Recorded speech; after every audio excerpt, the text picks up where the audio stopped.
Yeah, no, solid. Yeah. All right, And then let's if we all agree, should we move on to the next banger? just one more thing too, because you kind of mentioned it, but you didn't really. It's a huge I was gonna say it scales really well in Commander because it's each opponent each Oh, turn. oh yeah, heck yeah.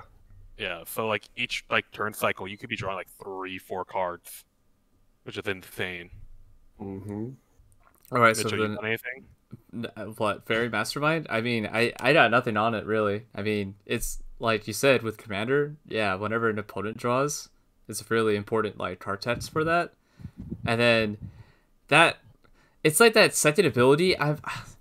It forces people to draw, so I guess it's like nice, but like I'm indifferent about it. But it's really good, I would say, for on the card with its ability with flash and flying. That's a bear.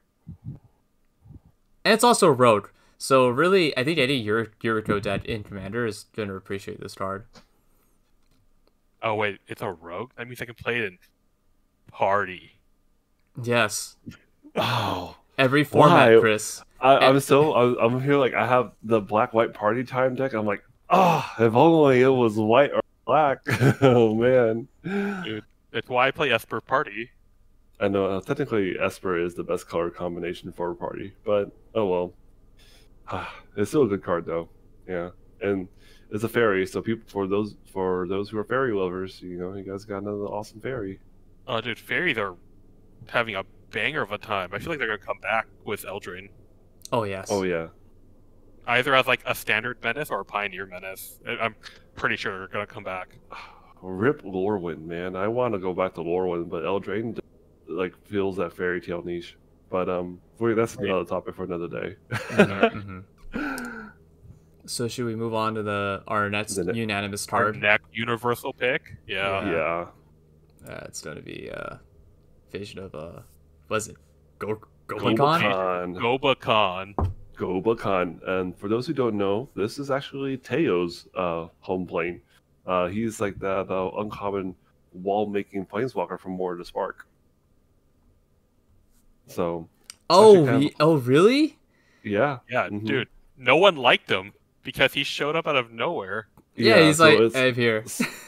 No, but like, so then they actually put a little bit of like, for those who are into like lore and stuff. So Gobakhan is like a really harsh place that has like crazy sandstorm, but their sand is not normal sand. It's made of freaking diamonds. It's harsh. It's insane. Hence why the idea is that like, the whole shield magic and making walls and fortresses and stuff like that is because like you need to be able to, or else you will get ripped up by these sandstorms. The root sandstorm. Yeah, no, and I'm like, this place sounds sick. I don't know why, but it just gives me like Dune vibes. Like, man, is there a diamond eating like giant sandworm of this like desert harsh world? It's cool. But besides that, I think hopefully this card is such a banger that people will want to go to Gobakhan. Let's hope. I mean, new planes, they're always exciting. Yeah. So why is it such a banger?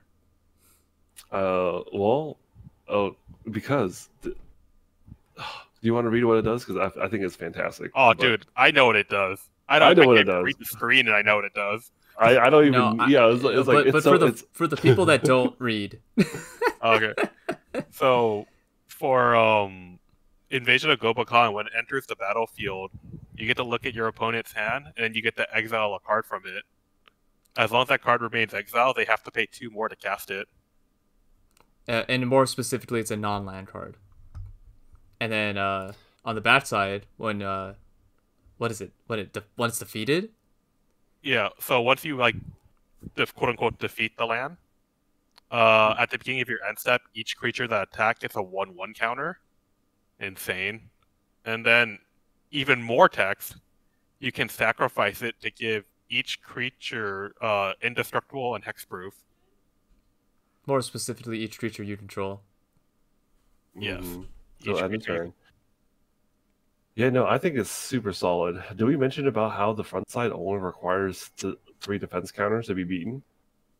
Yeah, no, there's so much good about this card. So first off, it's 2 mana.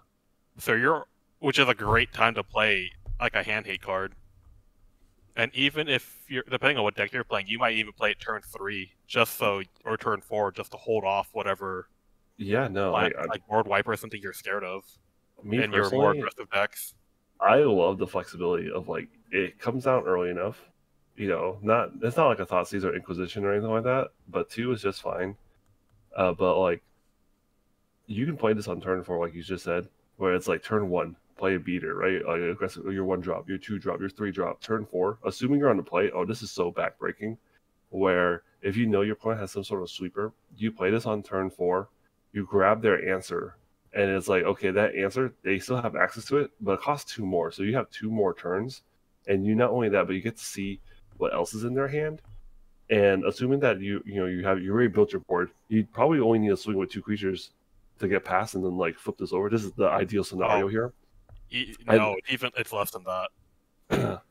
Yeah, well, either way, and then you flip it, and then all of a sudden it's like, okay, well, you attacked, all your creatures grow, so you can clock in for even more damage the next turn. And if they had a second sweeper, you can still protect your board for 1 more turn. Or even if they have a single target removal, it's like the hexproof is still like invaluable. It's so good, and I don't know. I think this is one of the more playable ones, and it might actually be interesting enough to play in. It might be the best playable one, like hands down. Yeah, it probably is, and I'm here like, oh, I wish there was more. I wish. Well, yeah, but it's kind of dangerous though. You don't want too many battles that can warp the format, So this is them testing out at least 1 more, maybe. Yeah. Well, maybe, but yeah. Otherwise, Invasion of Gobakhan, so good.